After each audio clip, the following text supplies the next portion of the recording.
Hello, builders. We would like to welcome you to this episode of the Build Your Success podcast. We really hope that you are building a career, building a lifestyle, building a team. Maybe you're working on something. That's what we want to do. We want to take that journey with you and help you in that journey. We do that through some of our coaching and training, and we do that through some of our special guests. I am very honored to introduce you to my friend, Pamela Quinn. She's a fellow John Maxwell coach, trainer, and speaker. We've gotten to know each other through some other interviews she's done with me and through social media. So it's great to have her today. Let me tell you a little bit about her and then we'll introduce her. So Pamela is an established entrepreneur. She brings over 20 years of asset development and business experience to the services offered through Lead Your Legacy. Her company's Lead Your Legacy. And under her leadership, organizations secured an average of 300% growth in key performance indicators during the first year. Pamela holds a bachelor's degree from Midland University. She serves as an executive director with the John Maxwell team, and she's also been appointed to the John Maxwell President Advisory Council. So she's a great individual, and welcome to the podcast today, Pamela. Thank you, Brian, and thank you so much for allowing me to join you in this venture of sharing knowledge and insights to leaders who are pursuing growth. It's amazing to join you today. Thank you. Well, we are grateful to have you. I absolutely know it's a passion for you because I follow you and I see things that you're doing and helping others. I know it's a passion for both of us. It's a synergy that we love. Let me ask you the first question I love to ask guests. What does leadership and being a leader mean to Pamela Quinn?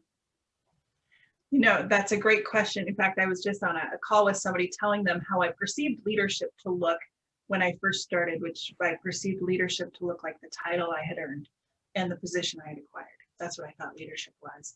And as I left waste in my wake of people and just loss of relationships because of what I thought leadership was, I've grown to understand that it is how we impact people and influence them in a way that positively influences their life. And that understanding of leadership has been greater than any of the titles I've ever held. That is wonderful. You saw me, I had to take a note there. Waste in my wake. That's a great thought. I want to remember that because, man, I've probably done that so much in my life. Then you look behind, where'd that come from? Well, you put it out there, you bozo. Yeah, definitely wasted your weight. But leadership, I'm like you, at first it was about gaining a title. I want to be a supervisor. I want to be a leader. For me in the construction industry, I want to drive around on a pickup truck and do nothing is what we all thought that guy was doing, And then when you get the job, you realize, wow, this is a whole lot more than driving around in the pickup truck. So understand, yeah, definitely leadership. I had another guest on the other day, and I've heard this a couple of times now, but talked about the verb leader and the noun leader. And when he first said it, I heard non-leader. And I thought, boy, that kind of fits here, that the noun leader might be a non-leader. That's awesome. I love that, the verb leader and the noun leader. I have not heard that one, so I'm going to steal that one as well, because leadership is action is just so, let's just say people know you're leading when you're leading in action rather than when you're being a leader. It's a little bit. And that comes from Chris Gonjasso. He was on an episode Wow Factor. I can't remember the numbers, just a few episodes ago. So, hey, if you hadn't listened to that yet, please listen to that. And definitely we covered that noun leader and the verb leader. And it was just a great discussion. And I had heard it before that, but it's the first time it came up on the podcast, and just a great thought. You talk about defining and pursuing a legacy. So both of those, it's a big step to define one, but then it's a commitment to pursue one. So talk to us about that today.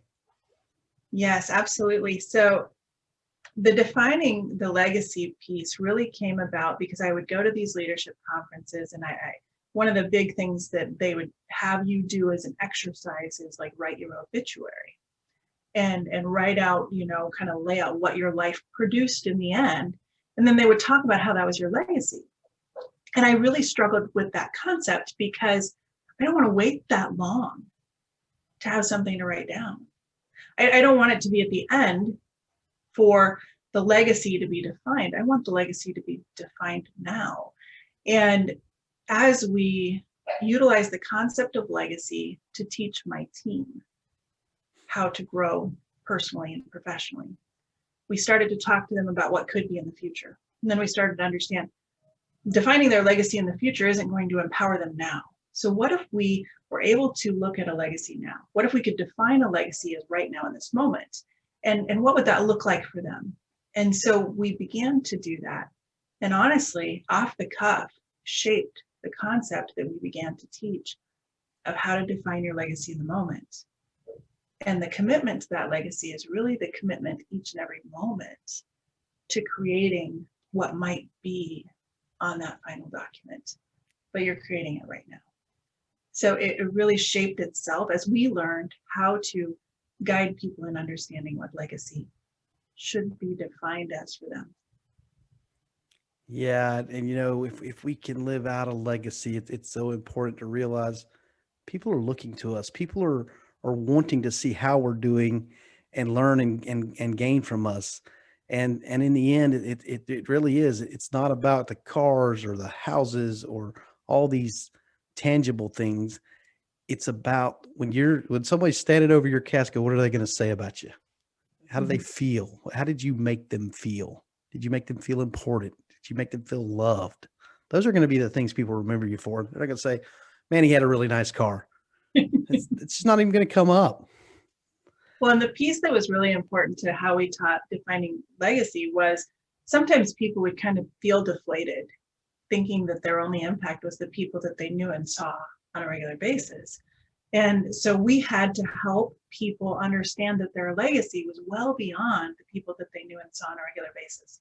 That their legacy was that person and every person that that person interacted with, and every person that those people interacted with, and that one interaction had value and reach so far beyond the world that they could immediately see. And it taught them that their legacy created significance for them and how they lived. That significance is what really empowered them to believe what they were capable of. Yeah, and we are capable of so much. One of the great leaders one time said, if we did what we were capable of, we would astound ourselves. And we really could. It's just we have these self-limiting beliefs. I posted something on LinkedIn today where I said, no amount of self-improvement will do you any good when you don't believe in yourself. And I don't remember the exact quote now, but it's just that first of all, we have to believe in us. I have to believe in me. I have to know that I have something to give others, and then I have something to give myself. Too often people don't even understand they have value.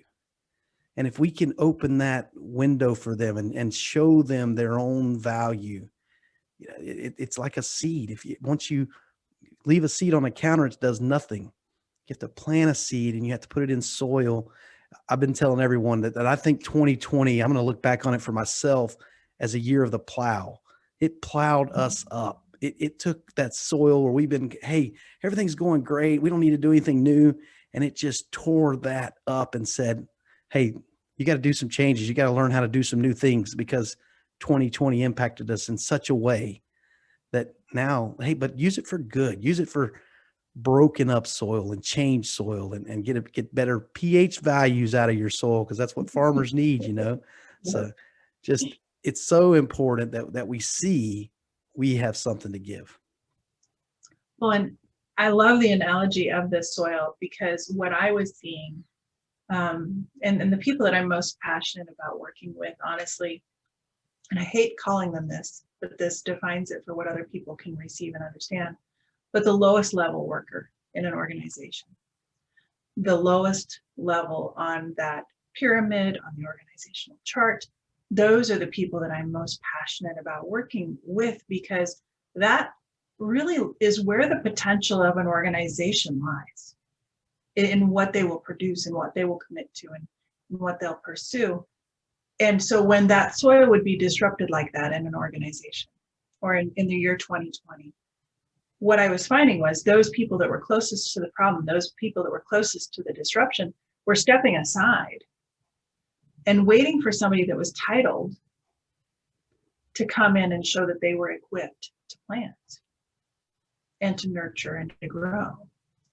And so our goal was to help them understand, you are the one that is equipped. You are the one that can plant. You are the one that will not only grow yourself, but grow others. You don't have to wait for the titled person to do that. your legacy is just as valid as theirs. And therefore, we need you to step into these roles. And it was truly a mind shift where we had to tear off layers of what had been ingrained and build back up where we hoped for them to go. That is so true, Pamela. We often find, you have a meeting and you talk about some issues and you ask the frontline supervisors, frontline workers, how long have you known about this? Oh, we've known about it for years. And they've accepted it, as you alluded to, because they're waiting on a leader to step in and do something. But when you make them the leader, when you give it and empower them the tools and resources to be able to make a decision and make things better, it's going to get better a lot sooner than when it waits to reach the top. If there is a top, hopefully you don't have a top organization, but if you do, then you really need to be out there with the front line and try to get them to understand and empower them so that they're not waiting on you to make the right improvements and right adjustments. Yes. Great share. And I have to share this with you. And I know I didn't tell you I was going to share this ahead of time, but so in my briefcase, I have this. And if you remember, we met at the John Maxwell International Certification event. And you had shared your business card, and I've always kept it because to me, not just the word, but the shape of it, everything about it was just a definition of going somewhere. It's different. You're going to pick it up. It looks different. Right on the front, it says build. And so I've always kept this. And as I was preparing my materials the other day for a presentation, it kind of fell through and into the bottom. And I was like, oh my gosh, I have to share this when I have a chance to speak with you, because I don't keep a whole lot of business cards. I usually type them in as contacts and toss them, but this is one that stood out. And so I just wanted to share it with you a little bit. I know it's off course of what we were talking about, but I think your visual of who you are and what you deliver resonates in what you create in this podcast. So I wanted to share that. Well, I appreciate you bringing that up. I tell the people that I hand that card to, I may have told you when I hand it to you, they're designed to be different. You have to flip it over, not around, for the arrow to be pointing in the forward direction. And my inspiration came from my sister told me about, 10 or 15 years ago about the FedEx logo. Are you familiar with the FedEx logo? Not a concept of it. I mean, I'm familiar with what it looks like, but not necessarily a concept. So when I tell you this, and when I tell the listeners this, when you look at the FedEx logo, I think it's between the E and the X, there is a forward arrow. And you'll never be able to unsee it. Once you see it, every time you see the FedEx logo, you'll start to see the forward logo. And so I wanted to incorporate that in, and that's those business cards for the listeners. Those business cards are cut with a die with a forward pointing. Didn't know we were going here, but here we go. So I had a legacy business called Integrity Construction Services that when I went to the John Maxwell training my first time, I wanted to call my business Integrity Consulting Services. And while I was sitting in the final day with some of the trainers afterwards, the build logo came to me. The arrow came to me, the screws that hold it together. When the designer designed it, he had the screws all in line. I said, no, I want them to be twisted differently because we're all different. We make it up there. So again, there's a lot of thought, it is a designed business card. And I share that with people. And I get a lot of comments about how different it is and unique it is. Intentionally, I want to help people not only to recognize their differences, but to help all of us move forward. That is okay. So I just looked at the screws because I had to check that out. That is perfect. I love when someone is so clearly defined in what they're going to do that everything that they have about it represents that clear definition. So again, the business card, just the shape and the front, the build is what caught my attention, but even going down into the screws, that is amazing. So I love that because I feel, and this is just from my personal experience working with companies as they kind of define themselves and define their brand and explain it to customers and explain it to their teams. You can tell if they have bought in to what they are going to produce, to what they're going to do, and how they're going to serve. And you can tell because of how they define it, not just in words, but in visually and everything that they put out and the intent of everything they put out. It's so clear and has such clarity. So I'm thank you for sharing that. I greatly appreciate it. Well, I appreciate you hanging on to that card and giving me the opportunity. So now the listeners have got to hear the story about the business card. So I appreciate that. Well, let's talk some more. It's a great segue into this. You talk about uh, excuse me. You said one of over 2 decades of inspiring teams to perform at their highest level, you have found that their greatest inspiration is the awareness that their actions, their service, their role can literally change the world. Dynamic, powerful. I want you to expound on that for the listeners. Okay.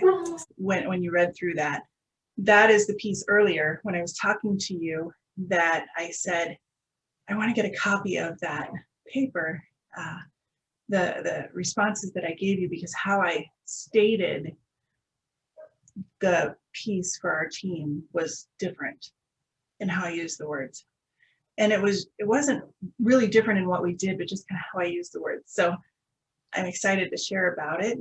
What I learned over 5 to 10 years, honestly, is my goal was to inspire a team. It was very clear to me as a leader that I could go nowhere without the support of my team. And so I had to learn how to inspire them. And at first, I tried to inspire them by teaching them how to lead. And then that's where we went. And that lasted pretty good and had some impact. So we taught them ownership, empowerment, and personal growth. And then they kind of wanted to do more. Once you know how to lead, once you're empowered, you want more. And so we thought, okay, so what can we do more as a company? And so we started doing community engagement, donating time, giving time, talent, and treasure, and doing those pieces. And so we started doing that and contributing that as a company. And so because they worked for us, they were contributing, was how we viewed it. And we thought that would suffice for their desire to seek more. But what we found was that really only represented the company that they worked for. It kept their legacy within our walls. Even though our walls were reaching beyond, they weren't personally reaching beyond. And so what we found was the empowerment of them to define, as we said earlier, that legacy for themselves. And to know how to reach beyond the walls of our company, beyond the walls of our team, beyond the walls of their family, how to reach beyond there and create an impact and an influence in how they engaged with people that would have a lasting effect on people that they would never meet, in cities they would likely never visit, and in lives that maybe don't even exist yet, because we're teaching a parent that might then raise a child. So by shifting the power of their reach from their reach as a company, their reach as an employee, their reach as a team member, to their reach as an individual. And you might be thinking, yeah, you should have started there first. Well, sometimes we're a little slow learners. But shifting it to their reach as an individual and helping them understand worldly impact. To tell someone that makes minimum wage, that cleans floors every day, and sometimes walks to work because they don't have a vehicle, that they can change the world. That's a very powerful thing. Their commitment to the organization, their commitment to the community, their commitment to their teammates, it shifted everything. So that in an organization is powerful. That outside of an organization, it's almost overwhelming how they can perceive their ability. So it's just been very transformational to experience the impact of empowerment in people's lives. So yes, that is a passion. I just has my heart of how I can continue to recreate that for teams, for organizations, and individuals. Well, that jumped off the page at me. And part of that is because I do some training for a local, and your husband's a pilot, so he'll recognize Sun and Fun here locally in our Central Florida. I've done some training for them, and the leadership game. So with the leadership game, when I go to a corporation, I give $100 challenge, and I've got a bank envelope with me, and if anybody can quote their company's motto or their statement, vision statement, I will give them $100. I've only lost $100 one time, and I lost it to Sun and Fun because the whole table quoted their mission statement to me. All 11 of them Yes. quoted the mission statement. So their leader, when I asked him, I said, "How did you do that? How did you get them all to commit to memorizing?" Because too often we work for organizations and we say we're a leader and we don't even know what their mission statement is. We haven't bought in. And he said, "Listen, I want the guy cutting the grass to know I'm cutting this grass because we want people from around the world to come and see the best aerospace event in the world." That's leadership. Yeah. That's when you get people that understand. And so I had to make a donation to the Sun and Fun organization of $100 because of the whole team. I was like, I can't give you all $1,100. You didn't pay me that much for the training.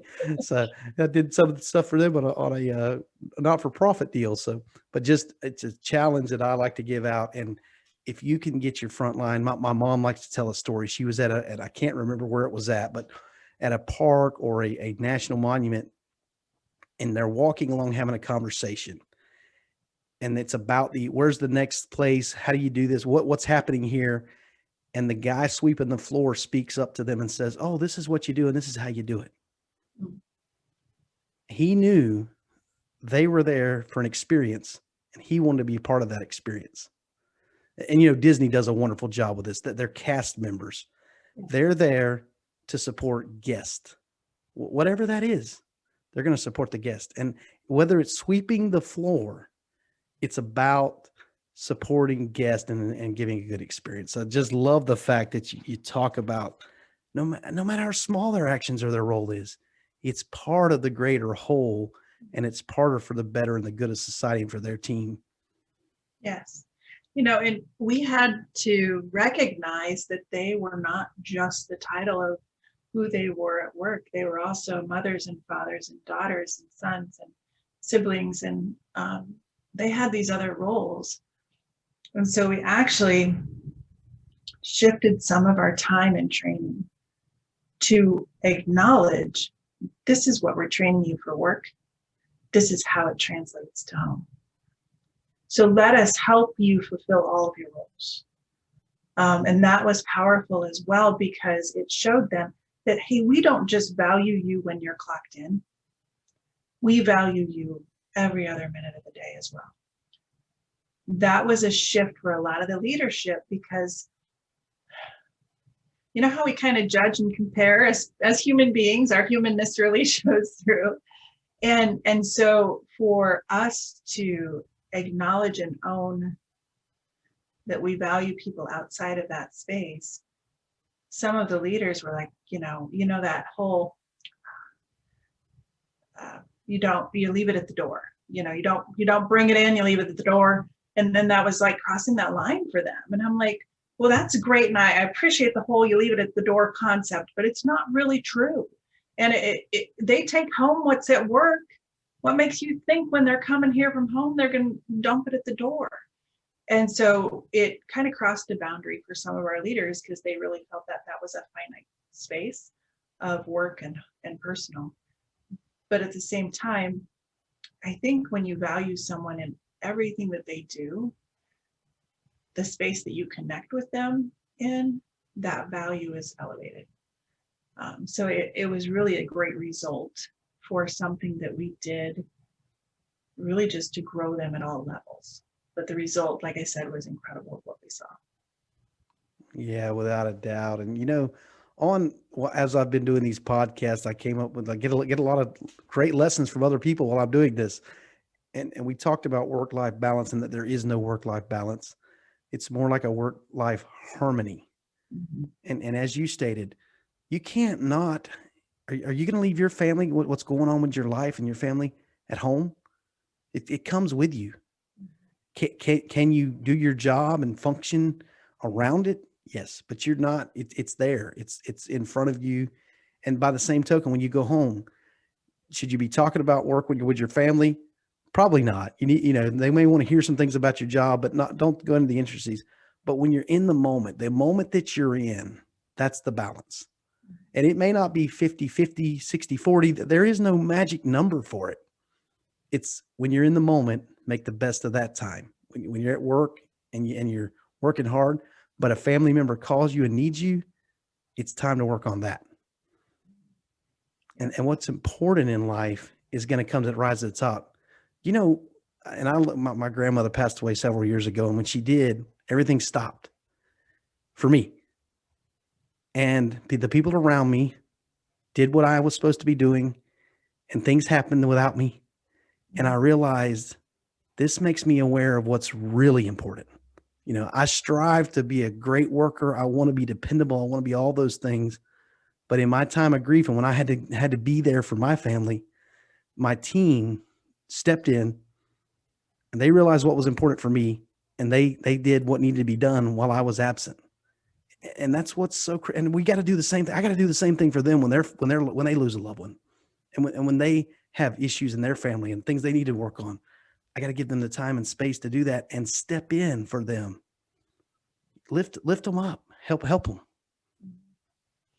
Yeah, the personal touch is just the value of it is you can teach it, you can encourage it, but you could never duplicate it without it being genuine. So allowing it, to me, it's a freedom. It's an empowerment to allow the personal relationship, the personal space, the workspace to blend.